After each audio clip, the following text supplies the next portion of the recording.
Hi friends, Elise വേൾഡിലെ മറ്റൊരു വീഡിയോയിലേക്ക് എല്ലാവർക്കും സ്വാഗതം. അപ്പോൾ കഴിഞ്ഞ വീഡിയോൻ്റെ ഒരു കണ്ടിന്യൂഷൻ തന്നെയാണ് കേട്ടോ ഈ വീഡിയോ. ദേ വരുന്നത് കണ്ടോ, ഇത് പവർ വീൽ ചെയർ ആണ്. ഇത് ഹീത്രൂ എയർപോർട്ടിൽ ഇങ്ങനെ പല സ്ഥലങ്ങളിലായിട്ട് നടക്കുന്നത് ഞാൻ കണ്ടായിരുന്നു. റിസർവ്ഡ് എന്ന് പറയുമ്പോൾ എഴുതി വെച്ചിട്ടുണ്ട്. ഇത് നമ്മളുടെ അടുത്ത് എത്തിക്കഴിഞ്ഞ് കഴിഞ്ഞപ്പോൾ ഓട്ടോമാറ്റിക്കലായിട്ട് നിൽക്കുന്നതാണ്. ദൈവന്മാർ മുന്നേ വന്ന് നിന്ന് കഴിഞ്ഞപ്പോൾ ഇത് ഓട്ടോമാറ്റിക്കലായിട്ട് നിന്നു. എനിക്ക് തോന്നുന്നു ഇപ്പോൾ എന്തെങ്കിലും മൊബിലിറ്റി ഇഷ്യൂ ഉള്ളവർക്കൊക്കെ വേണമെങ്കിൽ ഇതുമ്പോൾ കയറിയിരുന്ന് ഓപ്പറേറ്റ് ചെയ്യാമെന്നായിരിക്കാം. ദേ ഈ കാണുന്ന ക്യൂ ഇല്ലേ, ഇതാണ് കേട്ടോ നമ്മുടെ ഫ്ലൈറ്റിലേക്ക് കയറാനുള്ള ക്യൂ. അപ്പോൾ നമ്മൾ പോകുന്ന ഫ്ലൈറ്റ് വെർജിൻ അറ്റ്ലാന്റിക്കിൻ്റെ A350-1000 എന്ന് പറഞ്ഞ എയർ ബസ്സാണ്. ഇവിടെ നിന്ന് ഒർലാൻഡോയിലേക്കാണ് ഈ ഫ്ലൈറ്റ് പോകുന്നത്. ഏകദേശം 7 മണിക്കൂറാണ് ഇതിനകത്തേക്കുള്ള ട്രാവലിംഗ് ടൈം വരുന്നത്.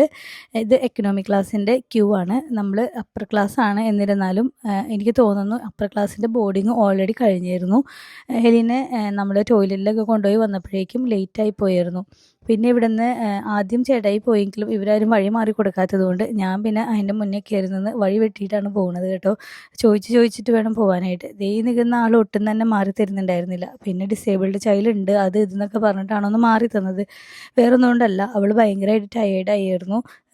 അപ്പോൾ കുഞ്ഞിനാണെങ്കിൽ ഒന്ന് ഉറങ്ങണം. അപ്പോൾ ഫ്ലൈറ്റ് എടുക്കാൻ കുറച്ച് സമയം എന്തായാലും എടുക്കുമല്ലോ. അപ്പോൾ അവൾക്ക് അതിനകത്ത് കയറിയിരുന്ന് കഴിഞ്ഞാൽ കുറച്ച് നേരം കിടന്നുറങ്ങണം. പിന്നെ ഫ്ലൈറ്റ് ടേക്ക് ഓഫിൻ്റെ സമയമൊക്കെ ആകുമ്പോഴത്തേനും നമുക്ക് ഫുള്ളായിട്ട് എണീറ്റ്, അതായത് ഫുള്ള് സീറ്റ് പ്രോപ്പറായിട്ട് വെക്കണം. അപ്പോൾ അവൾക്ക് ആ ഉറക്കക്ഷീണം കുറച്ച് കഴിയുവാണെങ്കിൽ ആൾ കുറച്ച് ഓക്കെ ആയിരിക്കും. അപ്പോൾ അതുകൊണ്ടാണ് ഞങ്ങൾ വേഗം ടിക്കറ്റിലേക്ക് പോകുന്നത്.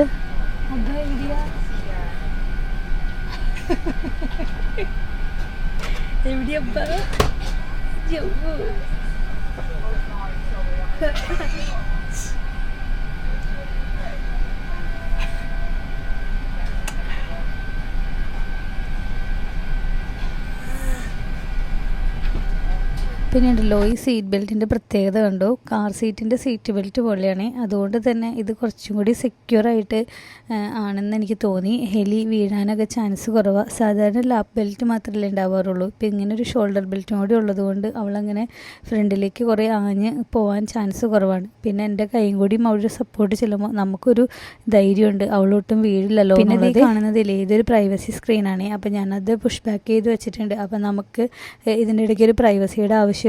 പക്ഷേ 2 ഡിഫറെൻറ്റ് ഇൻഡിവിജ്വൽസ് ആണെങ്കിൽ നമുക്ക് ആ പ്രൈവസി സ്ക്രീനൊക്കെ ഇങ്ങോട്ട് നീക്കി വെക്കുകയാണെങ്കിൽ നല്ല പ്രൈവസി ഉള്ളതാണ്.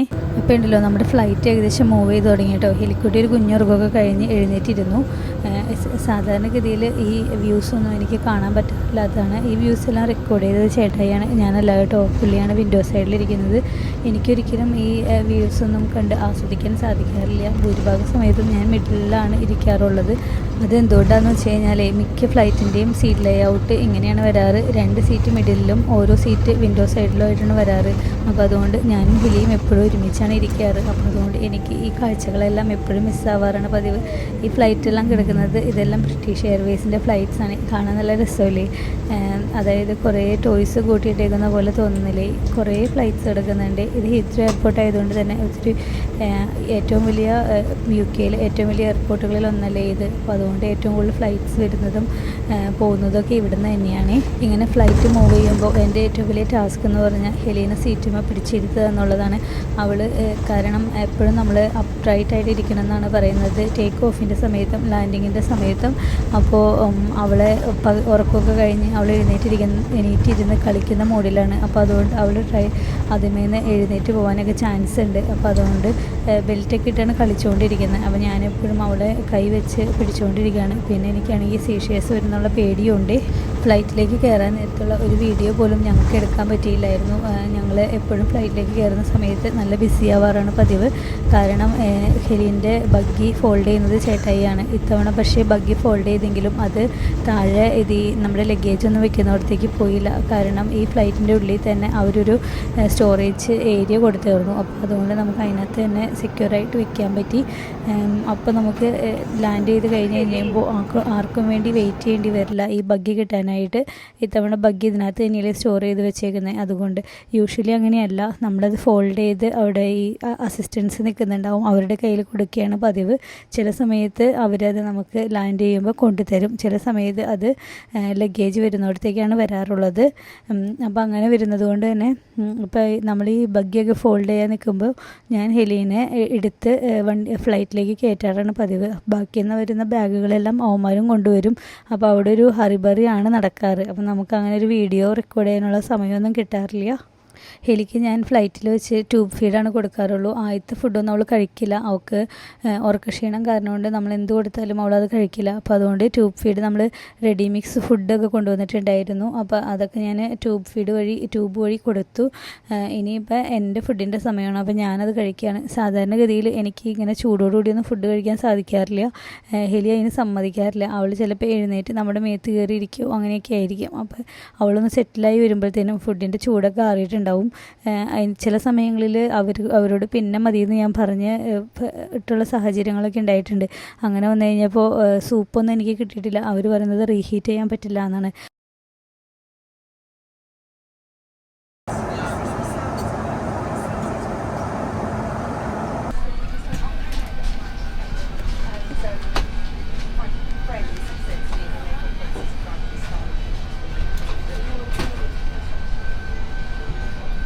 കണ്ണടച്ചിരിക്കുന്നു, കണ്ണ് തുറന്നിരിക്കുന്നു.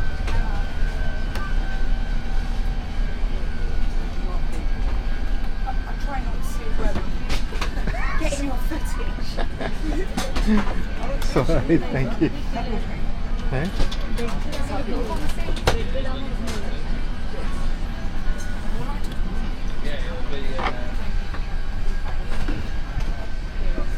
ഷാമ്പെയിനൊക്കെ പിടിക്കും.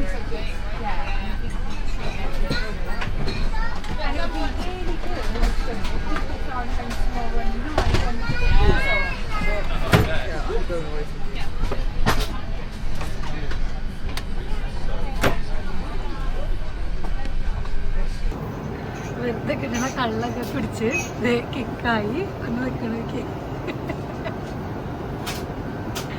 എങ്ങനെയൊന്ന് ഡീസൻ്റ് ആവണേ.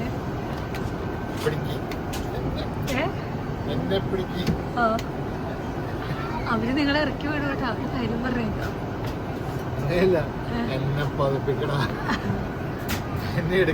ആ കൊച്ചു വിചാരിച്ചു ആ കൊച്ചിനെ കളിപ്പിക്കണേ.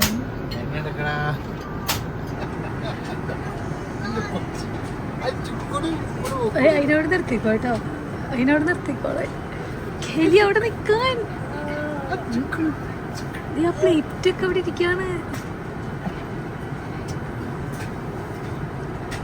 ദൈവമേ, നിങ്ങളുടെ നടുമിനിന്ന് പറഞ്ഞു.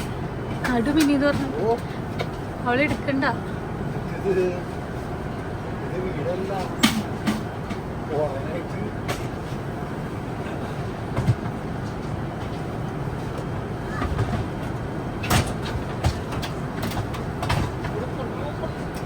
ഇവിടെ ഉണ്ടല്ലോ ഏട്ടാ കുറേ സാധനങ്ങൾ കൊണ്ടുവച്ചിട്ടുണ്ട്. ആവശ്യമുള്ളവർക്ക് പോയി എടുക്കാനായിട്ട് സേവനീസ് വെച്ചിട്ടുണ്ട്. കിളി പോയിരിക്കുകയാണ്. അത് അടിച്ച് പാമ്പായിരിക്കുകയാണ്. അത് മുഴുവൻ തന്നെ ഇരുന്നിട്ട് അവിടെ ഇരുന്ന്. പിന്നെ വേസ്റ്റ് അതിനകത്തേക്ക് ഇടരുന്നുണ്ട്. വേസ്റ്റ് അതിനകത്ത് ഇടരുന്നിട്ട് എവിടേക്ക് വെച്ചാൽ മതി.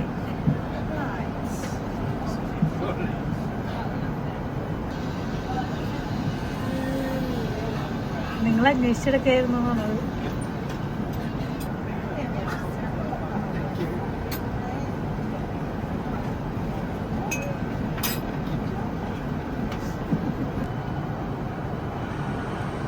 ഹെലി ഉറങ്ങി എഴുന്നേറ്റ് കേട്ടോ. ഉറങ്ങി എനിക്ക് കഴിഞ്ഞപ്പോഴേ ഞാൻ ഹെഡ്ഫോണൊക്കെ വെച്ച് കൊടുത്തു. ഹെഡ്ഫോൺ സാധാരണ വലിച്ച് ഊരണയാണ്. പക്ഷെ ഇത് അവൾ ആദ്യം ട്രൈ ചെയ്തെങ്കിലും പിന്നെ അത് ഊരാൻ നോക്കണില്ല. ഇത് ടച്ച് സ്ക്രീനാണ് ഈ ടി വിയുടെയൊക്കെ. അപ്പോൾ ആൾക്ക് ഇഷ്ടമുള്ളതല്ലല്ലോ ഈ വരുന്നത്. അവൾക്ക് പെപ്പബിഗാണ് കൂടുതൽ ഇഷ്ടം. അതിനകത്തില്ല. അപ്പോൾ അതൊന്ന് തന്നെ മാന്തി പറിച്ചുകൊണ്ടിരിക്കുകയാണ്. മാറ്റാൻ പറ്റുമോ എന്ന് നോക്കിയിട്ട് ഇപ്പോൾ ഇത് ഹെഡ്ഫോണിന്മേൽ പിടിച്ച് വലിക്കുന്നുണ്ട്. ഊരാൻ പറ്റുമോ നോക്കുന്നുണ്ട്. പക്ഷെ ഊരിയിട്ടില്ല.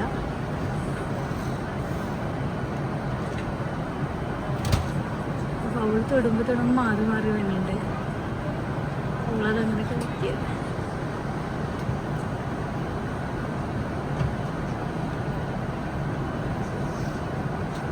പെപ്പബിഗാർന്ന് ഈ വിളിയത് കുറച്ചൊരു സന്തോഷമായത്.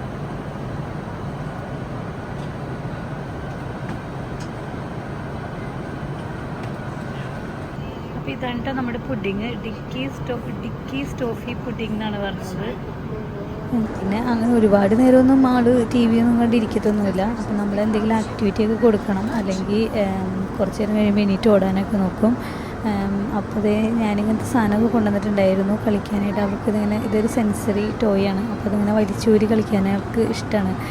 അപ്പോൾ അത് കളിച്ചുകൊണ്ടിരിക്കുകയാണ്. വലിച്ചൂരി എല്ലാം അപ്പുറത്തെ സൈഡിലേക്ക് ഇട്ടു. ഇനി പപ്പയാണ് ഇപ്പോൾ ഇവിടെ നിന്ന് വീഡിയോ എടുക്കണേ. അപ്പോൾ പപ്പ തിരിച്ചു പോകുമ്പോൾ അവിടെ നിന്ന് അതൊക്കെ പറക്കിക്കൊണ്ട് തന്നോളും. പിന്നെ ഏത് ബിസിനസ് ക്ലാസ് ആണെങ്കിലും ഫ്ലൈറ്റ് യാത്രയ്ക്കുള്ള ഒരു ഡ്രോബാക്ക് എന്ന് പറയാനായിട്ട് ടോയ്ലറ്റാണ്. ഇപ്പം എപ്പോഴും സാധാരണ എക്കണോമിയിലൊക്കെ നമ്മൾ യൂസ് ചെയ്യുന്ന പോലത്തെ ടോയ്ലറ്റാണ് ബിസിനസ് ക്ലാസ്സിൻ്റെ സൈഡിലുള്ളത്. ചെറിയ ഒരാൾക്ക് നിൽക്കാൻ പാകത്തിനുള്ളൊരു ടോയ്ലറ്റ്.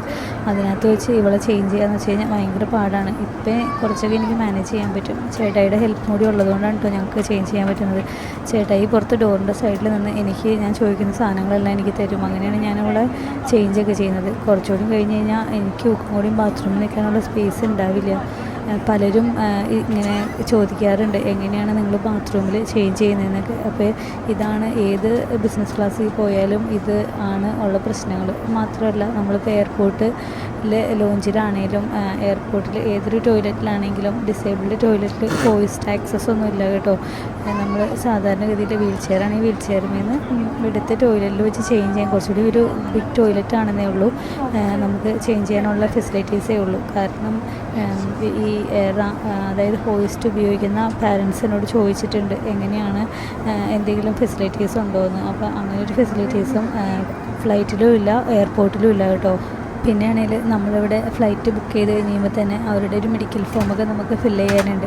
നമ്മൾ വെർജിൻ അറ്റ്ലാന്റിക്കിൻ്റെ ഓഫീസ് വഴി ഡയറക്റ്റ് ബുക്ക് ചെയ്തുകൊണ്ട് തന്നെ അവരോട് ഞാൻ ഇൻഫോം ചെയ്തിട്ടുണ്ടായിരുന്നു ഇവർക്ക് കുറച്ച് സ്പെഷ്യൽ നീഡ്സ് ഉണ്ട്, എപ്പിലെപ്സി ഉണ്ടെന്നൊക്കെയുള്ള കാര്യങ്ങൾ. അപ്പോൾ അതുകൊണ്ട് അത് അവർ ഇൻഫോം ചെയ്തിട്ടുണ്ടായിരുന്നു മെഡിക്കൽ ടീമിന്. അപ്പോൾ എനിക്കവർ ഡയറക്റ്റ് ഇമെയിൽ അയക്കുക ചെയ്തത്. അപ്പോൾ അതിനകത്ത് ഞാൻ അവരോട് കൊടുത്തിട്ടുണ്ടായിരുന്നു എനിക്ക് മാനേജ് ചെയ്യാൻ പറ്റും എപ്പിലെപ്സി, എൻ്റെ കയ്യിൽ എമർജൻസി മെഡിക്കേഷനൊക്കെ ഉണ്ട്. ഇതുവരെയായിട്ട് ഞങ്ങളങ്ങനെ ഫ്ലൈറ്റ് യാത്ര ചെയ്തപ്പോൾ ഞങ്ങൾക്ക് പ്രശ്നങ്ങളൊന്നും ഉണ്ടായിട്ടില്ല എന്നൊക്കെ പറഞ്ഞ് ഞാൻ മെഡിക്കൽ ഫോം എല്ലാം ഫില്ല് ചെയ്ത് കൊടുത്തിരുന്നു. അതോടൊപ്പം ഇവർ ഇതിനകത്ത് മറ്റൊരു കാര്യം എന്നോട് പറഞ്ഞിട്ടുണ്ടായിരുന്നു, അവരുടെ ക്രൂ ഒരു കാരണവശാലും നമ്മൾ ഹെൽപ്പ് ചെയ്യില്ല ട്രാൻസ്ഫറിങ്ങിനോ അതല്ലാണ്ട് എപ്പിലെപ്സി വരുമ്പോഴൊക്കെ എന്തെങ്കിലും കാര്യങ്ങൾ റെസ്ക്യൂ ചെയ്യാനുള്ള ഒരു രീതിയിലും അവർ ഹെൽപ്പ് ചെയ്യില്ല എന്നൊക്കെ പറഞ്ഞിട്ടുണ്ടായിരുന്നു.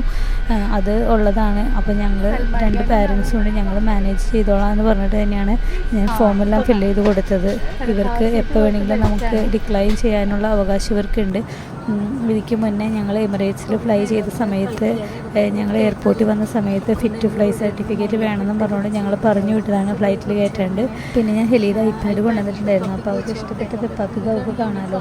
അപ്പോൾ അവർക്കിത് ഈ ഹെഡ്ഫോണാണ് ഞാൻ വെച്ച് കൊടുത്തേക്കുന്നത്. നമുക്ക് ലൗഡ് സ്പീക്കറിലിട്ട് കൊടുക്കാൻ പാടില്ല. അപ്പോൾ അതുകൊണ്ട് ഈ ഹെഡ്ഫോൺ ഇത് ബോൺ കണ്ടക്റ്റിംഗ് വഴി കേൾക്കുന്ന ഹെഡ്ഫോണാണ്. അപ്പോൾ അതുകൊണ്ട് ഇത് അവളെടുത്ത് കളയുന്നില്ല. ഇത് ഞങ്ങൾക്ക് ഭയങ്കരമായിട്ട് യൂസ്ഫുള്ളായിട്ട് തോന്നിയിരുന്നേ.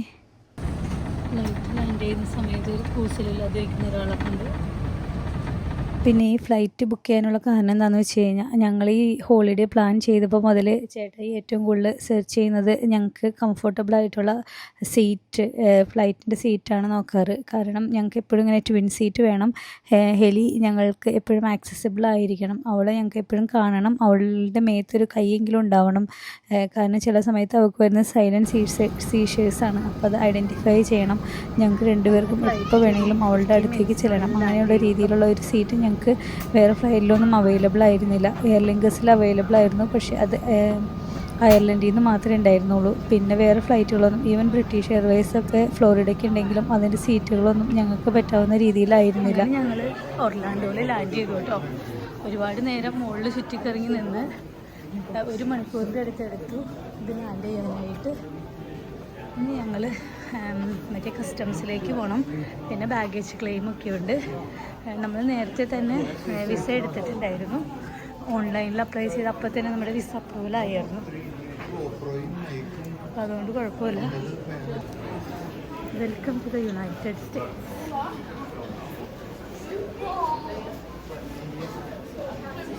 രണ്ട് ഫ്ലൈറ്റ് എന്തോ ലാൻഡ് ചെയ്തു എന്നാണ്. ഒരുപാട് ആളുകളുണ്ട്.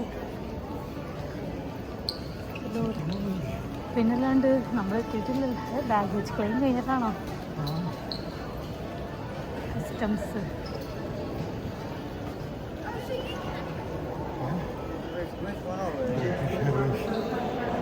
Virgin ഒറ്റയ്ക്ക് 135. ആ ഇവിടെ ഇത് കാണിച്ചു. ബാഗേജ് ക്ലെയിം എവിടെയാന്ന് നോക്കിയത്. 135. C66. ആ ഇവിടെയാ 66ഉം 67ഉം. ഈ വീഡിയോ നിങ്ങൾക്ക് എല്ലാവർക്കും ഇഷ്ടപ്പെട്ടെന്ന് വിചാരിക്കുന്നു. ഇനി അടുത്ത വീഡിയോ ആയിട്ട് വരാം. അപ്പോൾ എല്ലാവർക്കും ബൈ. ടാക്സി ബുക്ക് ചെയ്തിട്ടുണ്ടായിരുന്നു. അപ്പോൾ അത് എൻ്റെ പേര് എഴുതിയ ആളുകൾ നിൽക്കുന്നുണ്ട്.